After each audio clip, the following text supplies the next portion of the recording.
Ya, teman-teman semua yang saya sayangi, saya El Asamau, saya baru divonis menderita atau positif COVID-19, Corona, yang lebih dikenal. Um, Mungkin tadi banyak sekali teman-teman atau keluarga, kakak adik yang menelpon konfirmasi secara langsung.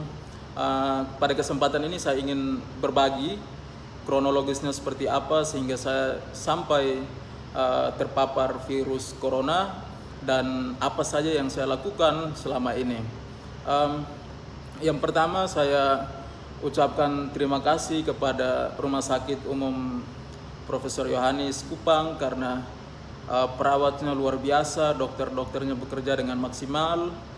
Saya waktu dari pertama sudah merasakan keramahan dan profesionalisme dari dokter-dokter tenaga medis yang di sini. Terima kasih banyak-banyak. Dan saya sebenarnya kondisi sekarang ini sangat stabil karena gejala-gejala yang muncul pada penderita atau suspek itu seperti kita ketahui mereka mungkin merasakan demam dan lain-lain, tetapi saya puji Tuhan dalam kondisi yang prima. Nah, teman-teman semua, saya dari Alor dan sementara ada kegiatan persiapan untuk studi lanjut di Yogyakarta, tetapi waktu keberangkatan kami ke Yogyakarta itu sebelum ada larangan atau semacam informasi resmi dari WHO untuk tidak beraktivitas dan lain sebagainya di luar rumah. Sehingga waktu itu bulan lalu tepatnya tanggal 1 Maret atau tanggal 1 Maret saya sudah ada di Yogyakarta dan kelas pertemuan berjalan sebagaimana mestinya.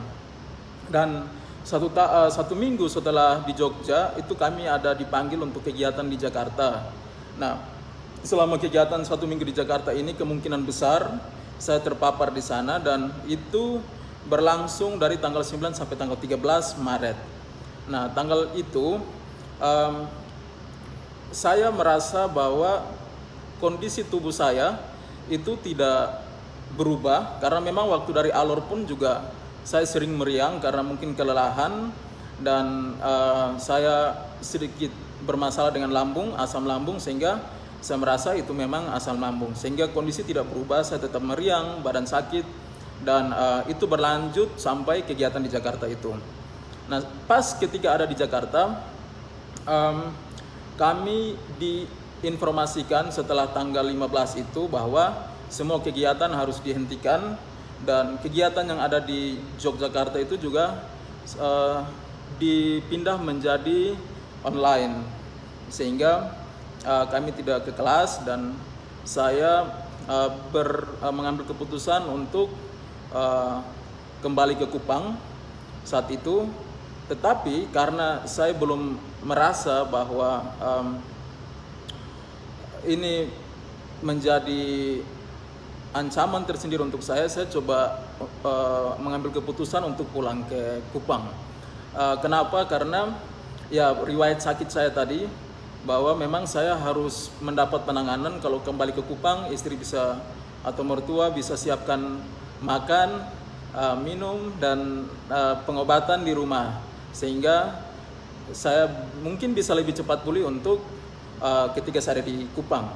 Dan saya tanggal 18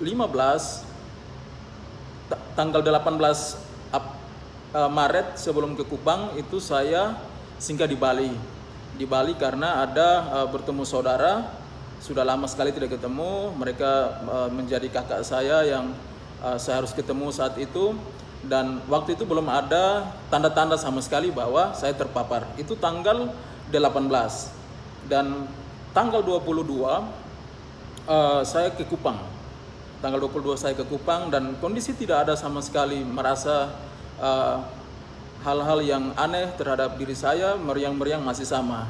Sehingga setibanya di Kupang, Oh iya, selama dari Jakarta itu saya menjaga diri betul-betul. Saya tidak bersalaman dengan orang, saya cuma pakai siku kalau terpaksa. Saya jaga jarak, saya pakai masker, bawa hand sanitizer, dan juga saya cuci tangan. Saya menjaga untuk tidak meraba mulut, mata, dan lain sebagainya. Dan ketika sampai di Kupang, itu saya isolasi diri di dalam kamar sejak tanggal 22 hari Minggu.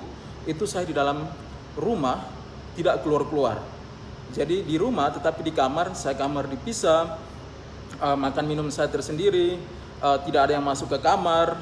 Lalu saya coba untuk mengerjakan beberapa hal yang saya senangi, mendengar musik, membaca, sempat juga menulis buku dan sampai selesai karena saking lamanya saya di kamar. Dan saya tidak merasakan hal-hal aneh yang terjadi dalam diri saya, sehingga saya coba isolasi diri dulu. Tetapi pada saat sekitar tanggal 26-25 itu saya mendengar bahwa satu teman kami yang di Jakarta kegiatan itu PDP dan dia positif, sehingga itu mendorong saya untuk segera ke rumah sakit dan periksa. Jadi saat itu tanggal 27 Maret saya langsung ke rumah sakit umum. Di sana sudah ada posko Satgas di sana. Saya diambil darah dan juga diambil saya swab dan saya diperbolehkan pulang, dikasih obat. Mereka janjikan dari tanggal 27 itu tanggal 4 hari Sabtu kemarin itu harusnya hasil sudah ada, 1 minggu ditelepon. Tetapi selama saya tunggu, saya di dalam masa isolasi itu saya tidak keluar-keluar, tetapi kok lama sekali hasilnya belum keluar. Padahal itu sudah dari tanggal 27 dan tidak keluar-keluar. Saya tunggu sampai tadi tanggal 9, dari tanggal 27 sampai tanggal 9 baru saya dikasih informasi bahwa saya positif. Dan saya rasa ini agak terlambat untuk menyampaikan ke saya karena ini jeda waktu sudah terlalu lama. Sejak dari Jakarta itu sampai di Kupang itu dihitung, atau dari Bali itu bahkan dihitung sudah hampir 20 hari lebih. Saya ada di luar, puji Tuhan saya kondisi stabil. Saya telepon kakak yang saya ketemu di sana, orang-orang yang saya ini semua dalam keadaan stabil, puji Tuhan. Dan kembali lagi saya menunggu ini seperti lama sekali. Jadi 2 hari 3 hari lalu saya kayak mengambil kesimpulan sendiri, saya tidak kenapa-kenapa. Karena hasil tidak keluar-keluar, saya sempat berpikir bahwa hasil saya negatif sehingga tidak ditelepon oleh pihak rumah sakit. Dan saya sudah sempat keluar, saya jaga jarak tetap, saya pakai masker, ketika keluar saya pakai hand sanitizer dan lain sebagainya. Saya tidak kontak dengan siapa-siapa. Mungkin dekat, berdiri dekat, tetapi mau berjabatan tangan atau apa tidak sama sekali. Sehingga saya tadi baru ditelepon untuk datang swab untuk yang kedua kali dan dinyatakan positif corona. Suatu hal yang saya tidak pernah bayangkan bahwa ini akan terjadi di saya. Apalagi kita tahu bahwa NTT ini menjadi provinsi yang belum terpapar sama sekali. Dan ketika saya disampaikan oleh dokter bahwa saya positif, dokter sampaikan saya hari pertama, ini rambut saya juga belum digunting karena di dalam rumah saja, biasanya pendek tapi ini sudah panjang sekali. Dokter sampaikan bahwa saya orang pertama yang dinyatakan positif corona.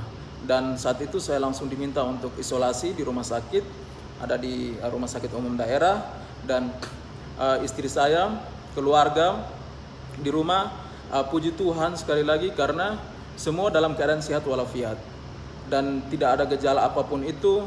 Tetapi mohon doa semuanya baik-baik saja, karena saya sebagai orang yang ada di luar terus kembali ke NTT ini karena suatu keharusan. Saya harus kembali karena posisi saya sakit di sana, dan sakit itu sudah terbawa dari alor sebenarnya. Dan saya coba cek juga di Siloam dan di sana ternyata saya negatif untuk tipes, tetapi gejala itu saya rasakan terus, sehingga ini bukan hal baru untuk saya. Termasuk saat ini juga tetap badan tidak enak, tetapi ini hal yang sama yang saya alami sejak masih dari Alor kemarin. Dan kembali lagi kenapa saya harus pulang, saya harus mendapatkan pengobatan, perawatan dari keluarga sehingga makan saya stabil. Karena kalau lambung makan tidak stabil, apalagi di Jogja semua sudah lockdown dan susah untuk mencari makan, apalagi untuk saya yang sendiri mungkin ada kesulitan tersendiri untuk saya. Dan juga saya melihat banyak teman-teman yang kalau mahasiswa misalnya masih mendapatkan tunjangan atau kiriman dari orang tua, mungkin bisa bersabar. Yang dalam kondisi sehat, tolong, karena kita pulang pun juga kita harus tinggal di dalam rumah selama 14 hari paling kurang. Jangan kita mengambil keputusan untuk langsung pulang karena risikonya sangat besar sekali. Dan untuk bersaudara, teman-teman di luar yang memang saya sempat ketemu yang di Bali, ada saudara saya, dia terkena dampak betul-betul. Dia seorang driver untuk Grab dan sepi, dia tidak bisa makan, kos-kosan tidak bisa dibayar. Dia bilang, KKL ini kalau saya di Bali terus, saya bukan mati karena corona tetapi mati karena kelaparan. Jadi saya harus pulang rumah. Saya bilang oke, pulang, tetapi ingat, hati-hati, karena kita tidak mau seperti apa lagi kita buat. Untuk itu teman-teman yang lain, mungkin pada kesempatan ini saya sampaikan, orang yang mau pulang itu memang ada berbagai banyak alasan. Bukan karena mereka ingin mau pulang secepatnya, karena ada liburan, ambil kesempatan, tidak. Karena ada beberapa faktor personal yang mungkin tidak diketahui oleh semua orang. Sehingga tolong dimaklumi, tetapi saya ingin berpesan supaya mereka itu juga tetap harus hati-hati. Jujur sampaikan ke medis, ketika sampai langsung lapor dengan kesadaran penuh untuk isolasi diri, menjaga keamanan lingkungan tempat tinggal sendiri dengan baik sehingga tidak membahayakan orang lain. Kalau bisa tinggal di luar, tetap bertahan, please bertahan dulu. Dan pada kesempatan ini juga saya ingin menyampaikan bahwa untuk teman-teman yang sempat bersentuhan atau berinteraksi dengan saya tahu bahwa teman-teman pasti kaget semuanya.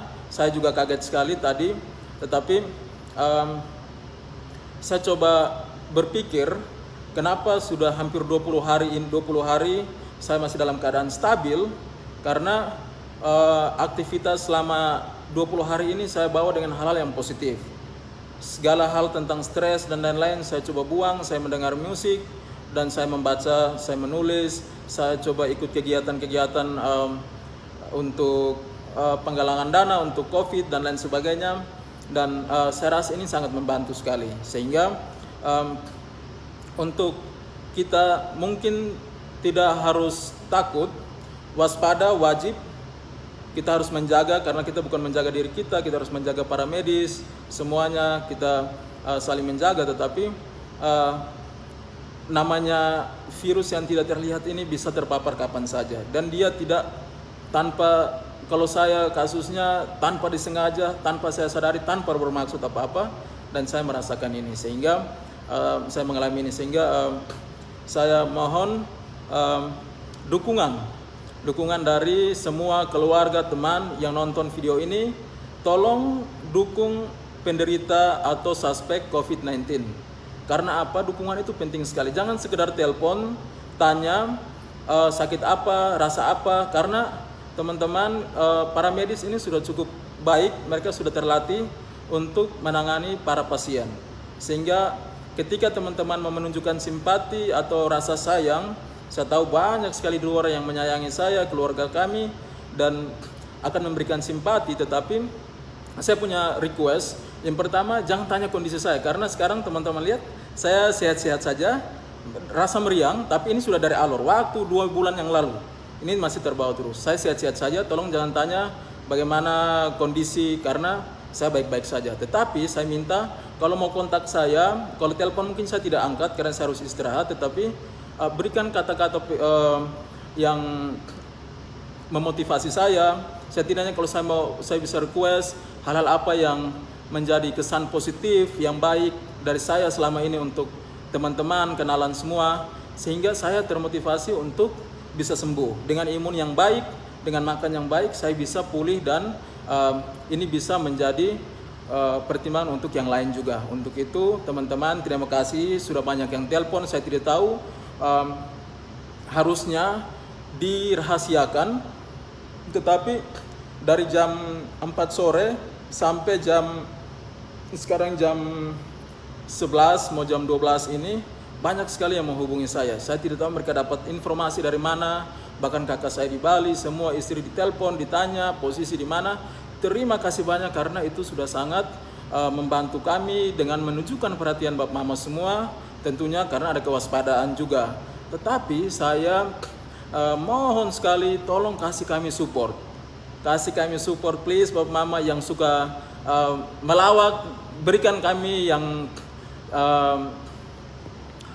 yang penuh dengan humor sehingga kami terhibur dan kami bisa pulih dengan sendirinya.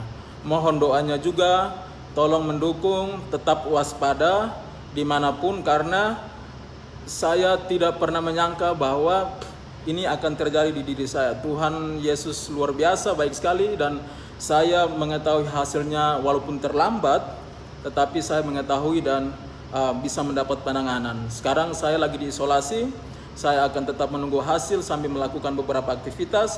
Saya akan tetap berkomunikasi dengan teman-teman semua juga, tetapi tolong supaya jangan sampai, kalau menghakimi mungkin tidak, tetapi menanyakan hal-hal yang akan menjurus kepada saya untuk berpikir dan saya akan stres, termasuk keluarga saya. Tolong dukungannya, saya sekali lagi minta berikan hal-hal yang menjadi kesan baik untuk Bapak Mama, teman-teman, kakak adik yang mengenal kami secara personal, yang pernah ketemu dimanapun itu. Tolong bisa WA, bisa melalui Facebook, atau melalui video ini bisa mengirimkan suatu nada positif sehingga kami bisa cepat pulih. Karena sejujurnya kami ingin sekali berbuat banyak, kami ingin sekali berbakti, tetapi kondisi seperti ini semoga menjadi pelajaran untuk semua. Yang paling terakhir, tolong ikuti anjuran pemerintah, teman-teman. Tolong sekali, pakai masker, wajib kemanapun keluar. Jangan bilang, oh itu ada di Jawa, ada di luar. Sekarang di NTT ada, dan tanpa saya, ini bukan hal yang saya inginkan, tetapi terjadi di saya. Saya mohon teman-teman pakai masker, selalu cuci tangan, tinggal di dalam rumah, keluar untuk yang penting-penting. Kita tidak tahu di luar sana siapa yang sudah kena, karena pasti ada saja yang sudah kena tetapi mereka tidak tahu. Ini ada di NTT, ada di Kupang sekarang. Tolong Bapak Mama bisa untuk mendengar ini teman-teman semua dan menjaga diri keluarga masing-masing. Demikian, terima kasih banyak. Mohon doanya. Selamat malam. Selamat merayakan Paskah untuk umat Kristiani yang akan melaksanakan hari Raya Paskah Jumat Agung besok. Tetap waspada dan sekali lagi ikut anjuran pemerintah. Selamat malam. Salam. Sebagai juru bicara Bapak Gubernur, kami menyampaikan ada satu pasien yang sudah terkonfirmasi positif. Pasien nomor 1 terkonfirmasi positif itu kronologisnya datang ke rumah sakit Yohanes dengan inisiatif sendiri memeriksakan kesehatannya dan dilakukan pemeriksaan, diambil swab pada tanggal 27 Maret dan tanggal 9 April 2020 baru kita mendapatkan feedback dari laboratorium yang memeriksakan hasil swab tersebut, pasien nomor 1 tersebut, dan hasilnya terkonfirmasi positif. Saat ini kami laporkan bahwa pasien tersebut sedang dirawat di Rumah Sakit Profesor W.C. Johannes, dan sesuai dengan tata laksana penanganan pasien COVID, maka kita segera melakukan tracing untuk pasien tersebut, di mana yang bersangkutan bersosialisasi dan melakukan kontak-kontak dengan para pihak, dan ini semua sementara dilakukan tracing oleh para petugas. Kami laporkan bahwa kemarin langsung dilakukan pengambilan swab yang kedua dan segera dikirim ke laboratorium untuk dilakukan pemeriksaan. Teman-teman sekalian, perlu kami sampaikan, bila dilihat dari saat pengambilan swab dan hasil yang di-feedbackkan oleh pihak laboratorium, itu cukup memakan waktu yang lama.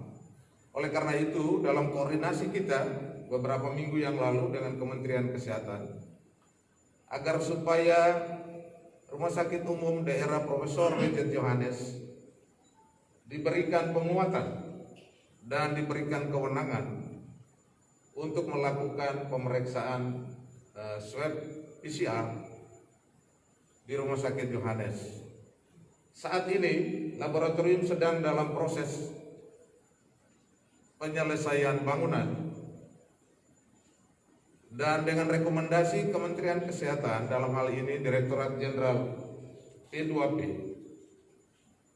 peralatan PCR yang ada itu bisa digunakan untuk PCR, pemeriksaan PCR untuk pasien COVID-19, namun perlu dilakukan modifikasi peralatan, dan kita sudah koordinasi dengan pihak Kementerian Kesehatan agar secepatnya di-upgrade peralatan yang ada, dan juga dilakukan visitasi agar supaya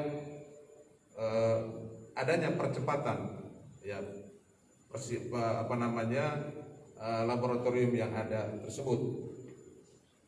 Koordinasi kita juga lakukan, termasuk juga Rumah Sakit Johannes sudah dialokasikan penyediaan regen untuk pemeriksaan PCR tersebut. Sementara ini dalam proses, dan mudah-mudahan secepatnya kita bisa peroleh dukungan itu.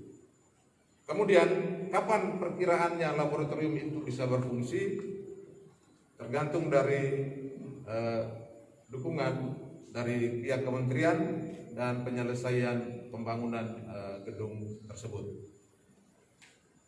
Kami laporkan khusus untuk ketenagaan, tenaga saat ini, tenaga terutama dokter spesialis patologi klinik dan petugas laboratorium saat ini sudah siap untuk melakukan pemeriksaan PCR.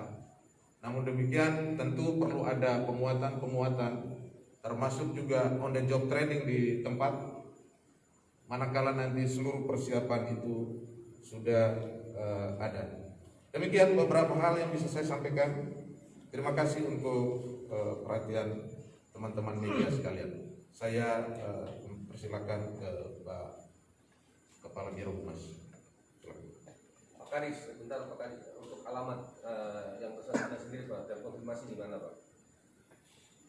Ya, saya kira teman-teman sudah melihat di media, ya, sudah di media. Jadi saat ini saya sampaikan bahwa yang bersangkutan saat ini sedang dirawat di Rumah Sakit Profesor W.C. Johannes. Terima kasih. Alamat rumah Pak maksudnya?